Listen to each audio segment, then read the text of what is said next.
Hello and good morning to all of you. देखिए प्यारे बच्चों, कक्षा 10 की पुस्तक हम पढ़ रहे थे और इसमें हमने अध्याय फर्स्ट जो हमारा सूरदास है उसका जीवन परिचय पढ़ लिया था। आज हम पढ़ेंगे सूरदास जी के पद। देखिए उससे पहले थोड़ा सा पाठ परिचय इसको हम एक बार पढ़ लेते हैं। पाठ परिचय में पाठ के बारे में बताया जाता है और इसको हम थोड़ा सा पढ़ ही लेते हैं एक बार। प्रस्तावित पद, पहले पद में कृष्ण और राधिका के प्रथम मिलन का वर्णन है।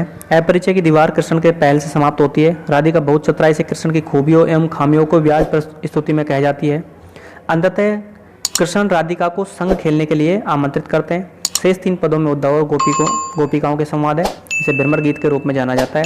भ्रमर गीत हिंदी साहित्य में अनुपम है। उद्धव निर्गुण ब्रह्म के प्रवक्ता के रूप में गोकुल आते हैं, किंतु कृष्ण के सम्मोहन में डूबी गोपियां के विचार सुनकर उद्धव भी निरुत्तर हो जाते हैं। गोपियों के उपालंब विदग्धता और करुणा से भरे हैं। देखिए उपालंब का मतलब होता है शिकायत या उलाहना, और विदग्धता का अर्थ होता है चतुरता, निपुणता। तो ये इसका अर्थ भी आप याद रख लेना। गोपियों के व्यंग बाणों से उद्धव का हृदय छलनी हो जाता है। वे स्वयं कृष्ण में हो जाते हैं और आस्था के समक्ष उद्धव के सिद्धांत फीके पड़ जाते हैं। प्रस्तावित समस्त पद गे हैं। क्या है? गे। अब देखिए गे का अर्थ भी आपको पता होना चाहिए। हमारे कुछ साथी तो गे का अर्थ पता नहीं क्या निकाल रहे होंगे। गे का अर्थ होता है जो गाया जा सके, जो गाया जा सके वो क्या होते हैं? गे होते हैं। तो ये सारे पद जो है गाए जा सकते हैं, इसलिए इनको गे कहा गया है। तो अब आप देखिए एक बार, अच्छे पद हैं सारे। सूरदास जी ब्रजभाषा में लिखते थे और ब्रजभाषा ऐसी भाषा है जो मन को भाती है। बहुत अच्छी भाषा है ब्रजभाषा। देखिए पहला पद है और पहले पद में कृष्ण और राधिका का मिलन है। देखिए कि बूझत श्याम कौन तू गोरी, कहाँ रहत है काकी है बेटी, देखी नहीं कब ब्रज खोरी, काहे को हम ब्रज तनावती, खेलत रहत आपनी पोरी, सुनत रहत सरव ननी नंद डोटा, करत फिरत माखंद चोरी, तुमरो कहा चोर हम लेवे, खेलन चलो संग मिल जोरी, सूरदास प्रभु रसिक श्रोमणी, बातन भूरी राधिका भोरी। अब श्याम कह रहे हैं गोरी से, और गोरी यहाँ पर कौन है? राधिका। कि हे गोरी तू कौन है? हे गोरी तू कौन है? कहाँ रहती है?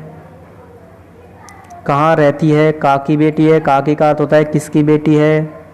काकी का मतलब किसकी, बेटी का मतलब बेटी।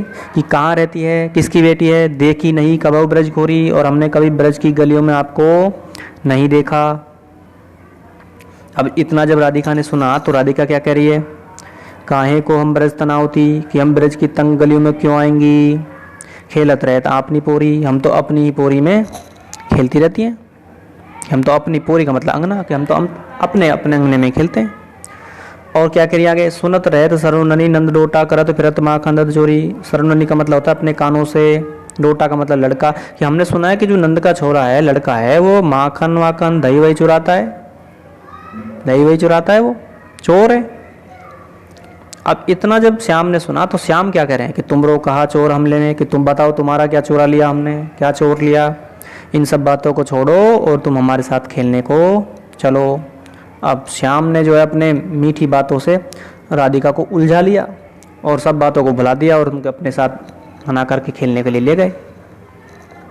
अब सूरदास जी देखिए, सूरदास जी क्या व्यंग करते हैं। सूरदास जी कहते हैं कि सूरदास प्रभु रसिक श्रोमणी, बातन भूरी राधिका भूरी। रसिक श्रोमणी का मतलब कि अपनी मीठी मीठी व्यंग बाणों से, मीठे बातों से राधिका को सब बातों को भुला दिया और उनको मना करके अपने संग खेलने के लिए ले गए, राजी कर लिया उनको। ये इसका अर्थ है।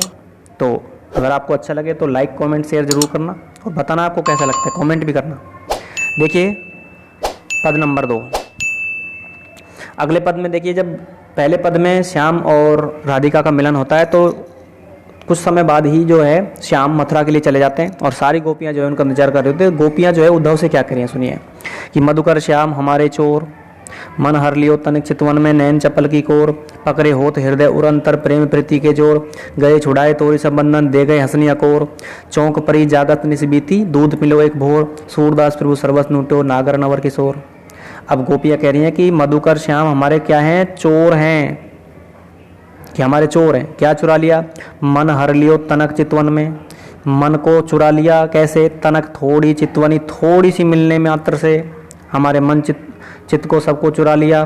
चपल नैन की कोर, चपल का मतलब चंचल, नैन का मतलब नेत्र, कि अपने चंचल नेत्रों से हमारे मन और तन सबको चुरा ले गए। और क्या कह रही हैं, पकड़े होत हृदय उरंतर प्रेम प्रीति के जोर, कि हमने तो प्रेम और प्रीति जोर करके उनको अपने हृदय में पकड़ रखा था, जकड़ रखा था, बिठा रखा था, पर उन्होंने क्या किए, छोड़ करके चले गए। और छोड़ गए तोड़ी सब बंधन, सारे बंधन तोड़ करके दे गए हंसने को, और बदले में हमको रिश्वत में क्या दे गए, हंसनी, थोड़ी सी मंद मुस्कान दे गए। चौंक, लेकिन चौंकने वाली बात क्या है, चौंक परी जागत निस बीती, जैसे ही रात बीती तो चौंक, सुबह वो चौंक करके परी गोपियाँ, क्यों, दूत मिलो एक भोर, क्योंकि सुबह उनको जैसे ही आँख खुली तो चौंकने की बात हुई, जब शाम तो मथुरा के लिए चले गए और उनको सुबह उनके दूत के रूप में कौन मिला, उद्धव। अब सूरदास जी देखिए क्या करे, सूरदास प्रभु सर्वस लूटे और नागर नवल किशोर, नागर नवल किशोर जो यहाँ पर कृष्ण के लिए आया है, श्याम के लिए, कि श्याम जो है गोपिकाओं का सब कुछ लूट करके मथुरा के लिए चले गए। तो अगर किसी बच्चे को समस्या हो तो वीडियो को 1 बार 2 बार 3 बार जितनी बार देखो देख लेना, ये बहुत इंपॉर्टेंट है। सूरदास हर बार व्याख्या आती है, प्रश्न आते हैं, तो देखते रहना। आगे देखिए, संदेश ने मधुबन कूप भरे, अपने तो पटवत नहीं मोहन, हमरे फिरी न फिरे, जीते पथिक पटे मधुबन को, भौरी न शोध करे, के वही श्याम सिकाए प्रमोदे के कऊ बीच मरे, कागद गिरे मेघ मसी खूटी, सरदव लाग जरे, सेवक सूर लिखन को आंदो पलक कपाट हरे। अब सूरदास जी जो है बड़े अच्छा लिखता है इन्होंने, गोपियाँ जो है व्यंग कर रही हैं उद्धव से, और क्या कर रही हैं कि हमने इतने संदेश भेजे हैं कि मधुबन मतलब मथुरा के, कूप का मतलब कुएं, किस मथुरा के सारे कुएं भर गए होंगे, अपने तो पटवत नहीं, कि अपने तो उन्होंने भेजे नहीं, और हमने जो भेजे थे उनके आज तक कोई जवाब दिया नहीं। जीते पथिक पठे मधुबन को, कि जितने भी रागीर मधुबन मथुरा को गए हैं, भौरी ने शोध करे, पता नहीं वो कहाँ चले गए, उन्होंने कोई आज तक शोध नहीं किया, हमारे पत्रों पर कोई विचार नहीं किया। और के वही हो सकता है, अब गोपियाँ कह रही हैं, हो सकता है उनको श्याम ने सिखा दिया हो सकता है वो बीच में मर गए हों, कागद गरे, हो सकता है वो कागद गर गया हो, क्यों, मेघ बारिश हो गई हो, मसी खूटी स्याही बीत गई हो, सरदव और जो सरकंडा होता है लकड़ी का जिससे लिखा जाता है वो उसमें आग लग गई हो, टूट गया हो। अब सूरदास जी क्या कह रहे हैं, सेवक सूर लिखन को आंदो पलक कपाट अरे, कि सूरदास जी कह रहे हैं कि जो लिखने वाला ही अंधा हो तो वो भला पत्रों का जवाब क्या देगा, ये सूरदास जी कर रहे हैं। तो अब आगे देखिए, ये अंतिम पद है, बड़ा अच्छा है।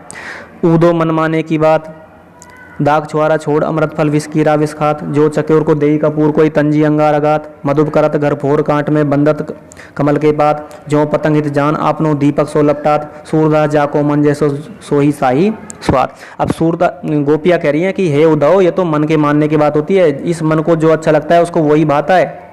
जैसे दाग छुआरा छोड़ अमृत फल विष कीरा विष खात, कि विष का कीड़ा होता है उसको आप दाग छुआरा दे दो, वो दाग छुआरा नहीं खाएगा, वो क्या खाएगा, विष ही खाएगा। क्यों, क्योंकि उसके मन को वही भाता है, उसके मन को वही भाता है। और क्या कह रही है देखिए, जो चकोर को देव कोई, कि जैसे कोई चकोर पक्षी होता है उसको आप ठंडा कपूर दे दो वो नहीं खाएगा। क्यों, क्योंकि तंजी अंगार अगात, उसको गर्म अंगारे ही पसंद है। मधुप करत घर फोर कांट में बंदत कमल के पात, कि मधुप का मतलब भौरा, काट लकड़ी में घर बनाता है अपना फोड़ करके, लेकिन उसकी आदत क्या है कि वो कमल के फूल में जाकर बैठ जाता है, और कमल का जो फूल होता है वो शाम को जैसे शाम होती है उसके सारे पत्ते बंद हो जाते हैं और वो भौरा उसी में बंद हो जाता है, लेकिन वो बैठेगा वहीं। क्यों, क्योंकि उसके मन को वही भाता है।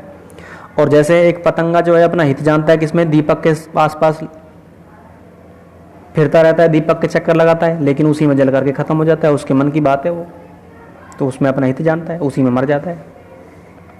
अब सूरदास जी क्या करें, सूरदास जाको मन जैसो सोई ताई स्वाद, सूरदास जी कह रहे हैं कि भाई ये मन की बात होती है, जिसके मन को जो अच्छा लगता है सुहाता है वो उसको वैसा ही अच्छा लगता है। तो ये सूरदास जी के पद थे। आपको कैसे लगे कमेंट जरूर कीजिएगा, अच्छे लगे तो सभी साथियों के तक इस वीडियो को पहुंचा देना, क्योंकि बहुत इंपॉर्टेंट वीडियो है, बहुत इंपॉर्टेंट पद है, बहुत इंपॉर्टेंट पार्ट है, कक्षा 10 इंपॉर्टेंट क्लास है और टाइम अपने पास बहुत कम है, तो इस समय का लाभ उठाओ। तो अब नेक्स्ट वीडियो में मिलेंगे हम तुलसीदास जी के साथ। अगर सेशन अच्छा लगे तो लाइक कमेंट शेयर जरूर करना। तो मिलते हैं नेक्स्ट वीडियो के साथ, तब तक के लिए नमस्कार।